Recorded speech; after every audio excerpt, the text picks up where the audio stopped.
Assalamualaikum warahmatullahi wabarakatuh. Halo guys. Oke, welcome back to my YouTube channel.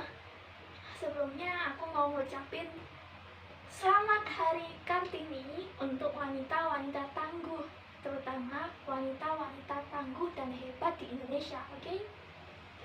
Oke, kali ini aku sama temanku. Kenalin dulu. Halo semuanya. Namanya siapa? Kenalin, nama aku Austin. Oke, jadi Austin ini mahasiswi Universitas Brawijaya. Jurusannya apa, Mbak? Oke, jurusan aku di UB itu di Fakultas Pertanian, jurusan Agroekoteknologi. Oke, jadi aku sama temanku mau bincang-bincang, mau ngobrol-ngobrol nih, mau diskusi mengenai implementasi Ibu Kartini, perilaku, pemikiran maupun sikapnya dari kisah Ibu Kartini untuk wanita masa kini. Jadi sebelumnya, ini tuh bukan kayak konten wawancara antara ada narasumber dan juga ada moderator, bukan. Dan juga bukan mengenai kayak pemantik gitu, juga bukan. Tapi ini mengenai kayak lebih ke konten diskusi, ngobrol-ngobrol santuy, sharing-sharing ilmu, sharing-sharing kisah mengenai RA Kartini dan juga implementasinya ke wanita masa kini. Jadi sebelumnya aku mau nyeritain biografi singkat Ibu Kartini dulu ya. Oke, jadi RA Kartini itu lahir di Jepara 21 April 1879. Dia itu putri bangsawan Jawa dari Bupati Jepara, yaitu Bupati Jepara yaitu Raden Mas Adipati Aryo Sasoni Diningrat, dan juga dari pasangan, dan juga ibunya bernama M.A. Nasiroh. Kemudian RA Kartini itu lahir pada saat di masa penjajahan. Jadi waktu beliau lahir, dia itu masa-masa kesetaraan antara laki-laki dan perempuan itu benar-benar kurang setara gitu. Jadi melihat permasalahan yang seperti itu, RA Kartini akhirnya lambat laun itu menuliskan permasalahan tersebut pada surat, dan suratnya itu dikirimkan ke Belanda, ke sahabat Premanya. Jadi perlu kita ketahui, RA Kartini itu punya sahabat prima Belanda. Tadi untuk menyalurkan surat-suratnya tersebut, untuk menyalurkan keresahan-keresahannya seperti itu. Jadi dulu tuh kayak pandangan masyarakat di Indonesia tuh mengenai perempuan itu bener-bener kayak perempuan tuh nggak boleh sekolah, nggak boleh bekerja, jadi cukup tinggal di rumah aja. Padahal pemikiran seperti itu kan pemikiran nggak berkembang. Makanya dari situ RA Kartini berinisiatif untuk benar-benar menjunjung akan kesetaraan antara laki-laki dan perempuan seperti itu. Mungkin dari Austin sendiri nih, ada yang ditanyakan atau ada mau yang didiskusikan mengenai RA Kartini, mengenai kisah RA Kartini sendiri. Oke, jadi seperti itu ya mungkin biografi singkatnya. Terus untuk sekarang ini, saat ini yang mau kita bahas poin-poinnya itu apa aja sih Kak Erni? Oke, jadi poin-poin atau sorotan poin yang kita bahas itu mengenai yang pertama, tentunya mengenai kesetaraan gender. Yang kedua, mengenai ini nih, sekolah yang didirikan RA Kartini. Kemudian mengenai buku terbitan dari kumpulan surat-suratnya RA Kartini. Sama ini, implementasi dari kayak pemikiran, sikap, perilaku RA Kartini yang dapat diterapkan pada wanita masa kini. Itu Austin. Oke. Oh gitu. Oke, Kak Erni, tadi yang pertama kan kalau nggak salah tentang kesetaraan gender ya. Nah, menurut aku pribadi nih, kesetaraan gender itu emang perlu banget dibahas, apalagi di era sekarang ini ya. Nah, menurut aku sendiri tentang kesetaraan gender antara laki-laki sama perempuan tuh emang perlu kita soroti gitu.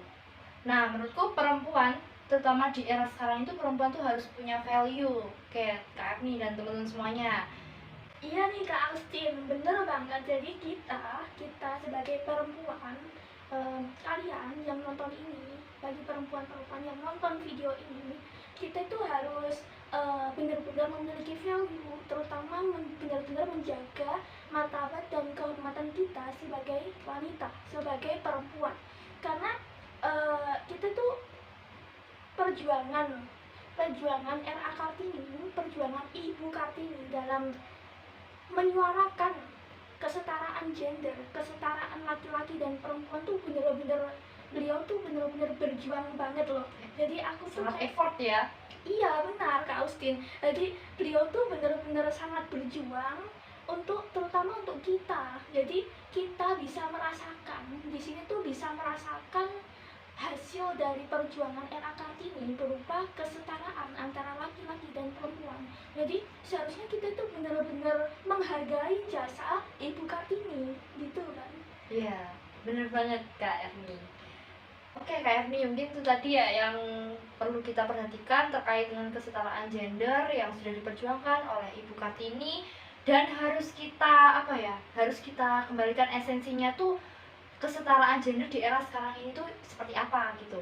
Oke, terus tadi tuh yang kedua, poin yang disoroti, yang akan kita soroti kedua itu terkait dengan sekolah. Nah, ini yang dimaksud sekolah tuh, apakah Ibu Kartini itu pernah membangun sekolah atau bagaimana sih? Dan sekolah yang dibangun itu sekolah seperti apa kira-kira? Oke, jadi Kak Austin, kita itu perlu ketahui ya. Oke Kak Austin, jadi mengenai pendirian sekolah tadi, jadi aku mau cerita ya. Dulu itu Ibu Kartini itu dijodohkan sama Bupati Rembang, namanya Adipati Joyo Diningrat. Nah, kalau teman-teman misal dari aku kayak pengucapan nama, tempat dan lain sebagainya, kalau misal ada kesalahan, mohon kalian koreksi di kolom komentar ya. Oke? Jadi dulu kan dijodohkan. Nah, sebenarnya sih RA Kartini ini nggak mau, tapi dia akhirnya mau, tapi ada syarat. Oke, syarat ya? Iya, syaratnya itu berupa nanti kalau dia habis nikah, dia harus kayak suaminya ini menemani dia untuk pembangunan sekolah gitu. Oke, membangun sekolah. Membangun sekolah di situ. Jadi sekolahnya itu sebagai syarat untuk Perjodohan tadi. Perjodohan tadi Nikahan. gitu.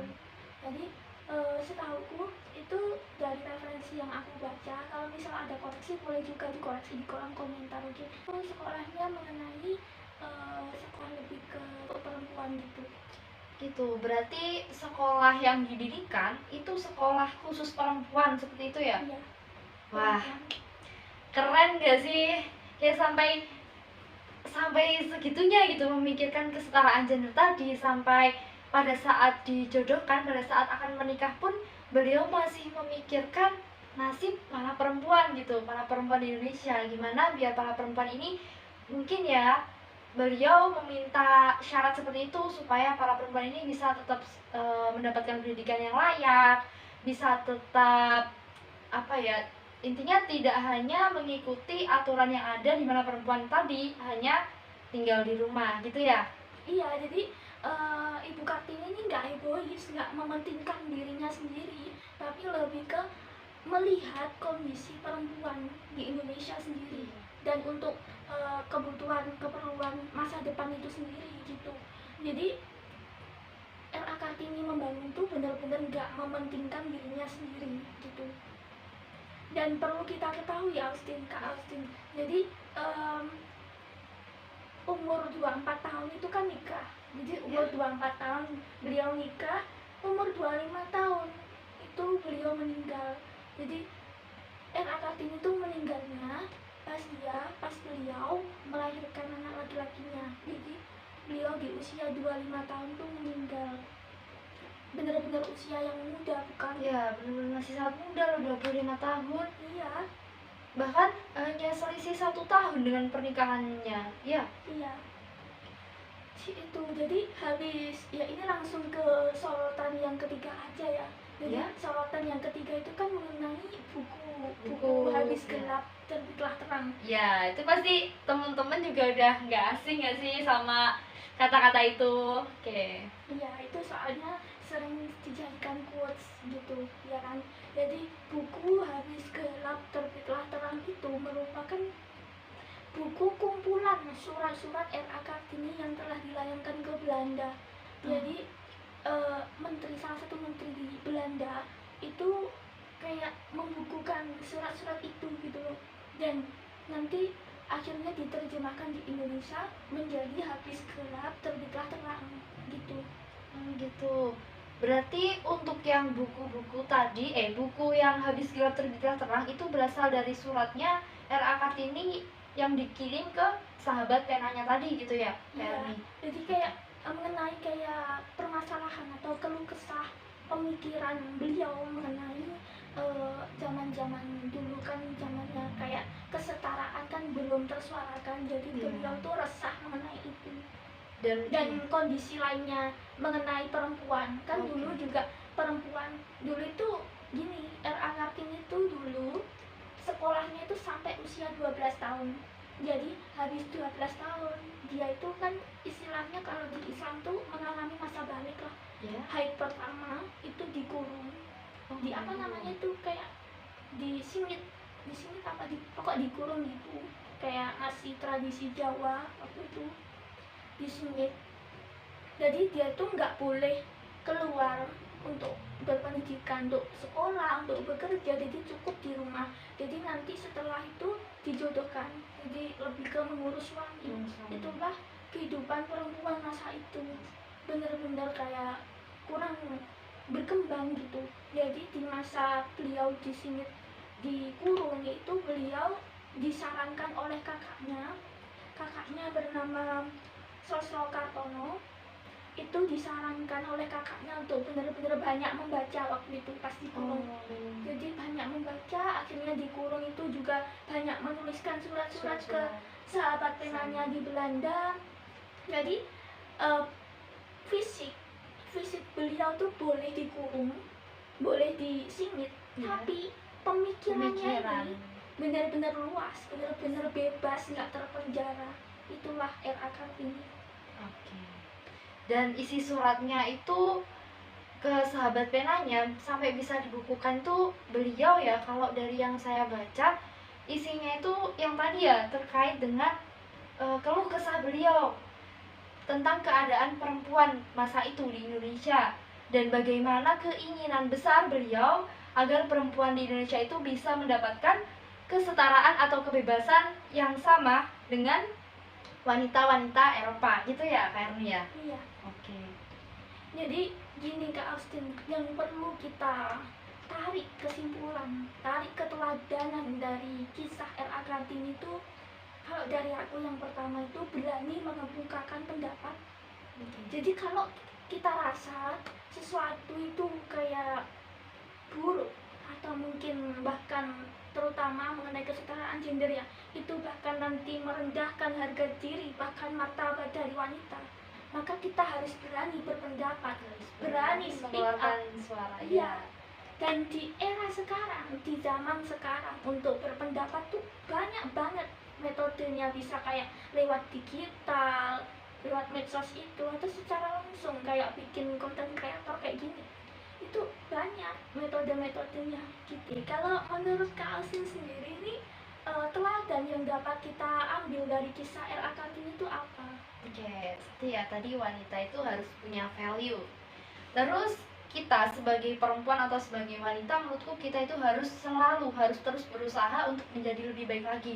Jadi udah nggak ada tuh yang namanya ya udahlah gue cewek atau aduh aku perempuan nih, aku cewek, nanti sekolah aja sampai secukupnya, terus nanti nikah, ngurus rumah tangga, ngurus anak. Nah menurutku jangan sampai di situ teman-teman gitu. Jadi kita itu harus punya keinginan, punya cita-cita yang lebih tinggi lagi. Misalkan kalau teman-teman nih suka seperti KR nih mungkin ya, atau teman-teman yang ada di rumah sukanya bikin konten, pengen jadi konten kreator, ya udah lakukan selama itu bisa menambah nilai dalam diri kita semua, bisa menjadikan diri kita semua itu lebih baik lagi gitu. Jangan sampai pemikiran kita itu cuma stuck di wanita, ya udah nikah, punya anak, ngurus suami gitu.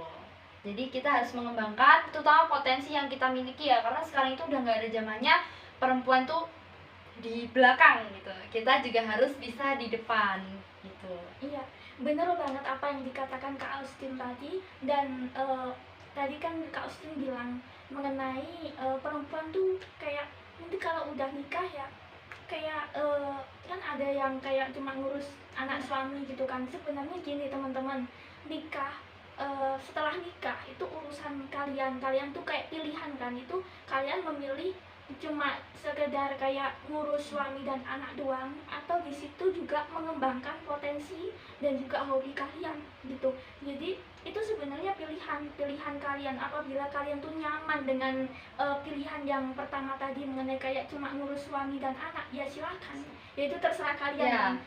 Tapi gini, pesan aku itu gini, jangan berhenti untuk belajar.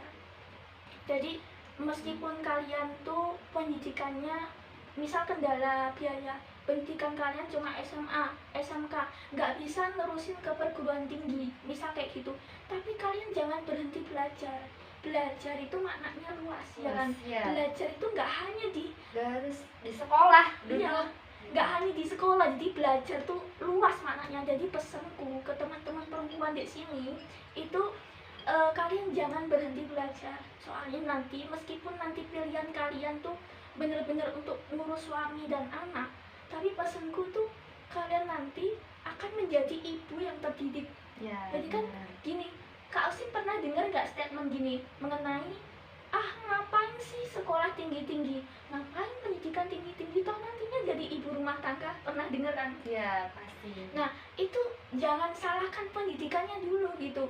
Ya kita tuh berpendidikan, nanti ya ilmu-ilmu yang kita terima dari pendidikan itu ya kita implementasikan ke rumah tangga, ke ngurus suami, ngurus anak. Nggak hanya itu, jadi nanti pilihannya itu setelah nikah itu pilihan kalian ya. Kita bisa mengembangkan potensi yang kita miliki. Jadi nanti kalau misal kalian setelah nikah nih nggak boleh keluar, maksudnya kan ada yang berkeinginan untuk menjadi wanita karir kan ada. Iya kan? Jadi nanti kalau misal kalian di apa ya namanya, dikekang suami kalian untuk kamu itu harus di rumah saja, perempuan tuh tugasnya hanya ngurus suami dan anak, ngapain kamu kerja, ngapain kamu jadi wanita karir. Menurut Kak Austin mengenai statement kayak gitu tuh gimana? Kalau misalkan menurut aku ya, kembali lagi ya, ini menurut aku pribadi ya, mungkin banyak sih yang ngalamin ya menurut aku, karena aku pun juga pernah dengar lah dari salah seorang kalau misalkan dia itu juga mengalami yang seperti itu. Nah terus bagaimana sih kalau misalkan kita mengalami itu terutama dengan pasangan kita? Kalau menurut aku pribadi, karena suatu hubungan itu gak cuma satu arah kan ya. Nah itu kan bisa kita lakukan dua arah. Jadi kita dari sisi perempuan, dari sisi wanita itu sebenarnya kita juga bisa memberikan pendapat atau apa ya istilahnya tuh, memberikan usulan gitu, bukan melawan ya mungkin melawan tapi dalam hal yang baik atau kita lakukan dengan cara yang baik.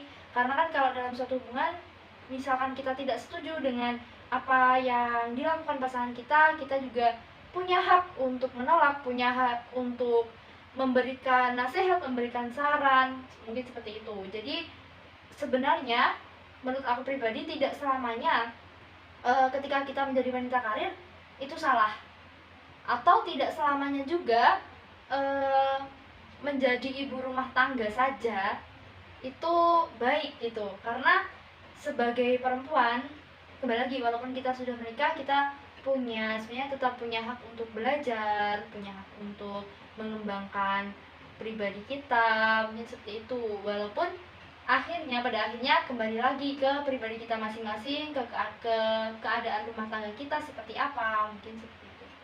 Ya, benar banget apa yang dikatakan Kak Ausin tadi.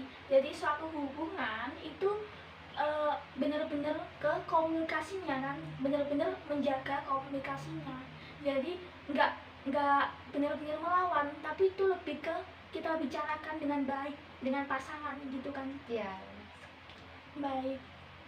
mungkin ada tambahan lagi nih dari Kak Austin mungkin mengenai teladan dari kisah R.A. Kartini itu sendiri. Oke Kak Erni, mungkin kalau tambahan dari aku tadi kan ya kita harus berusaha jadi lebih baik, dan sebagai wanita, sebagai perempuan Indonesia yang tangguh, kita itu harus menjadi wanita yang selalu kreatif dan inovatif gitu. Jadi kembali lagi tadi, kita harus terus mengembangkan potensi diri, mengembangkan mungkin bakat-bakat yang kita miliki boleh, dan kita harus terus belajar. Tidak belajar itu luas ya, yang tadi tidak hanya di sekolah tapi bisa di mana saja, apalagi kita sekarang eranya sosial media, era globalisasi, banyak yang bisa kita pelajari, banyak media yang bisa kita gunakan, dan kita sebagai perempuan, sebagai wanita harus bijak juga dalam bersosial media. Mungkin seperti itu. Kalau dari Kak Erni sendiri? Ya, kalau dari aku sendiri ya meneruskan dari Kak Austin tadi, kita harus benar-benar jadi wanita yang kreatif dan inovatif, terutama di eranya teknologi, di era globalisasi saat ini. Jadi kita harus benar-benar pintar memanfaatkan teknologi, terutama memanfaatkan sosial media. Jangan sampai kita itu sebagai perempuan diperbudak oleh teknologi, terutama diperbudak oleh sosial media.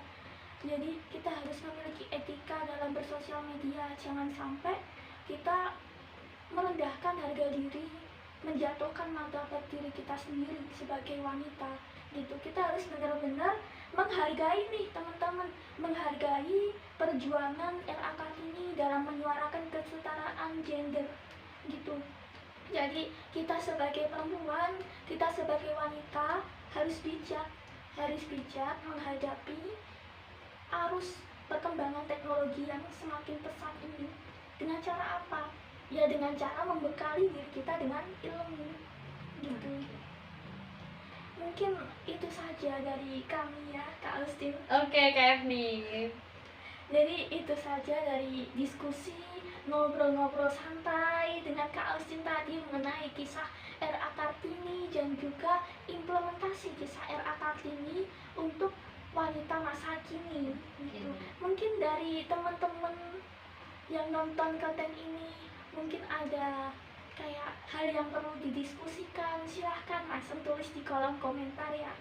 Jangan lupa like, comment, dan subscribe, oke? Oke, see you next time. Bye-bye. Assalamualaikum warahmatullahi wabarakatuh. Ibu